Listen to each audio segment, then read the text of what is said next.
Salve, salve moçada, tudo bem com vocês? Tudo tranquilo? Tema de hoje, os sofistas, relativistas, subjetivistas, descompromissados com a verdade. Será que isso resume de fato o que são os sofistas? Bom, isso e muito mais a gente vai ver hoje, aqui no meu canal, canal do professor Bruno Pontes. Bora lá, galera!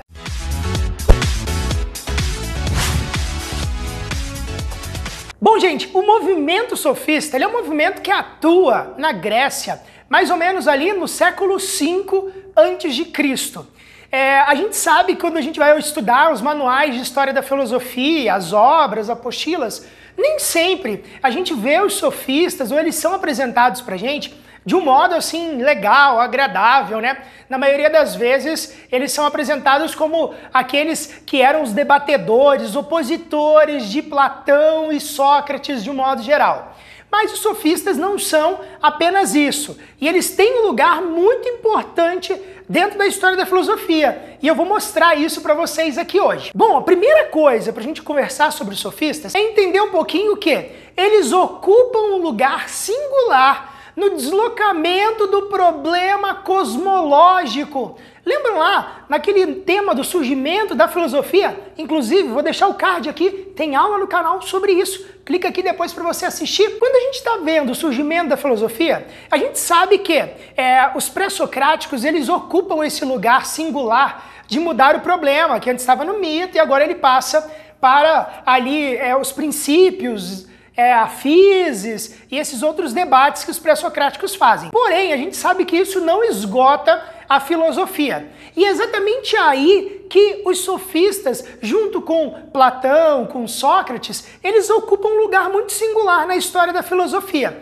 Porque eles colocam o problema que antes estava na ordem do mundo, de discutir os princípios originários, ele vai mudar esse problema daqui dos princípios originários para o homem, né? Então os sofistas inauguram esse período, também chamado de período humanista. Por quê? Eles vão auxiliar o desenvolvimento do problema filosófico voltado para o homem. O homem, o ser humano e a sua relação com a polis. Por isso esses caras são fundamentais. É claro que tem um contexto histórico que ele é muito importante e a gente precisa observá-lo também. Primeira coisa é a ideia da ampliação do comércio. A ampliação do comércio, ela acaba abalando um pouco a estrutura aristocrática, que era aquela que em Atenas, de modo particular no século V, ela era dominante, né? E exatamente esse problema, né, essa expansão ali, essa ampliação do comércio, ela gera a chamada crise da aristocracia. Essa crise da aristocracia, que é uma crise ali do ponto de vista comercial, ela também é uma crise do ponto de vista educacional. Porque antes a educação aristocrática ateniense era uma educação de tipo homérica, aquela voltada para o cuidado do corpo, tá ligado, né? Lembra lá dos caras do 300, maluco, né? Tipo os gominhos. Por quê? Eram aquelas virtudes de cuidado do corpo, de um ideal cavalheiresco que elas estavam em jogo. Agora, são outras virtudes que são colocadas ali no debate. Quais virtudes são essas? Virtudes voltadas para a formação política. Então a gente vê um debate muito grande surgindo. Formação aristocrática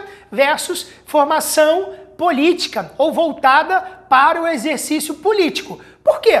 A aristocracia, como ela tem essa expansão, a gente começa a ter uma outra demanda de participação e deliberação na polis. E aí a gente vê o movimento sofista como um movimento muito importante de instrumentalização desse povo e da participação desse povo de um modo geral. É claro que, quando eu falo movimento sofista, existiram vários tipos de sofistas, e não apenas aqueles que são classificados como subjetivistas e relativistas, e a gente vai comentar sobre isso aqui também, tá? Mas eles são importantes para a educação, o desenvolvimento da educação grega, principalmente no século V. E aí você me pergunta, mas Bruninho, o que eles ensinavam? Ensinavam a técnica política. Como assim, Bruno? Técnica política?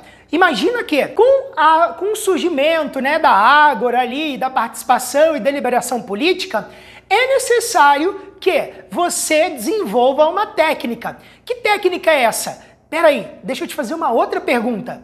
Qual é o instrumento de trabalho do político? É a palavra, não é? Principalmente a palavra.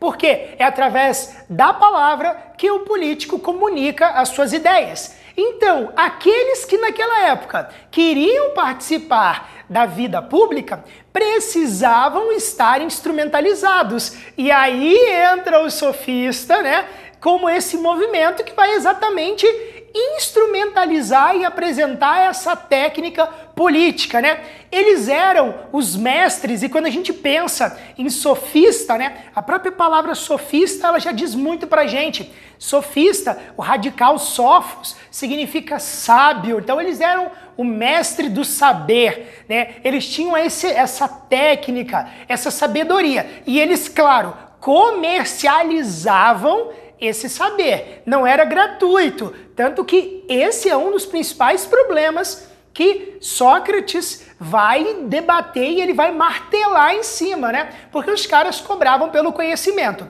Mas esse conhecimento que eles ensinavam era fundamental dentro da ação política na polis. Qual era esse instrumento, né? Qual era essa arte que eles ensinavam? A arte da retórica, essa arte do falar bem, do convencimento, da boa argumentação. Então, os sofistas, eles ensinavam essa técnica política e instrumentalizavam seus alunos, ensinando a eles a arte da persuasão, da oratória, da retórica, como essas técnicas para serem utilizadas dentro da polis. Qual é o problema, né? Os sofistas, eles não eram benquistos dentro desse contexto, principalmente por causa dos filósofos da época lá. Eles eram julgados como subjetivistas e relativistas. Um exemplo clássico desses é o Protágoras, um primeiro sofista que nós citamos hoje, né? Protágoras é aquele cara que vai citar uma frase muito conhecida por todos nós: o homem é a medida de todas as coisas. Ou seja, cada sujeito pode produzir uma verdade de acordo com o seu contexto ou de acordo com a circunstância. Qual era a grande questão para alguns dos sofistas da época? O que valia era vencer o debate. E por isso, eles não tinham necessariamente um compromisso com a verdade. A grande questão era utilizar a persuasão e você conquistar aquilo que você tinha como objetivo. Um segundo sofista, para a gente citar, é o Górgias. O Górgias, ele era um grande orador daquela época, um dos mais reconhecidos daquela época. Inclusive tem um diálogo platônico com esse nome, né? O Górgias, ele era um cético, ele gostava muito de trabalhar com paradoxos, né? Aí a gente entra num debate muito importante para ele, né? Bom, Górgias vai anunciar 3 premissas muito significativas dentro do seu pensamento ali, como um cara que é visto como um cético, né? Até como, de certa forma, nihilista também. Primeira ideia, né, que é um problema do ser que ele discute. Primeiro, o ser não existe. Segunda premissa importante para ele: se existisse alguma coisa, não poderíamos conhecê-la. E por último, se a conhecêssemos, não poderíamos comunicá-la aos outros, né? Então o que o Górgias ele faz de importante aí com o seu pensamento, né?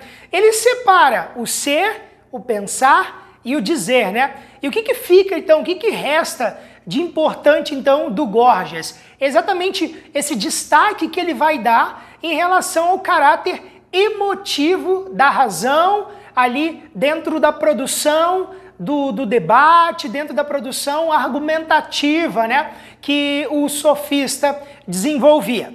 Mas aí a gente pensa, pô Bruno, mas então quer dizer que os sofistas eles são apenas isso? Não, não mesmo. Tanto que durante muito tempo da história, os sofistas eles tinham mesmo apenas essa característica crítica, porque principalmente Platão, Sócrates ali, Aristóteles também, vão olhar para eles apenas fazendo esse recorte de subjetivistas e relativistas, né?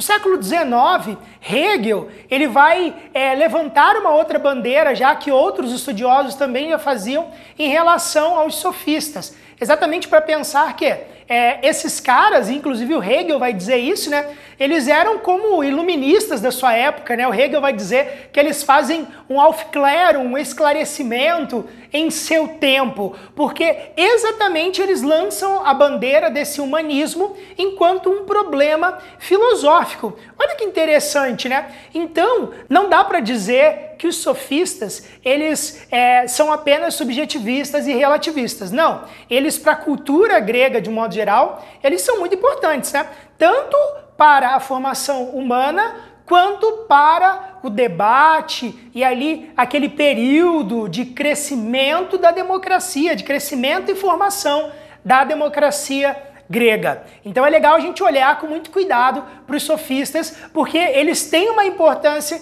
que vai além daquilo que muitas vezes nos é passado, tá bom? Bom, galera, é isso aí então. Se você gostou do vídeo e se ele te ajudou de alguma forma, curte, compartilha, liga o sininho, se inscreve no canal, isso é muito importante pra gente. E claro, envie para os seus amigos. Eu sei que uma galera aqui está estudando e tem esse tema aí em sala de aula, porque isso é muito importante para o crescimento do canal também, tá bom? Grande abraço para vocês, tudo de bom e até mais. Tchau, tchau!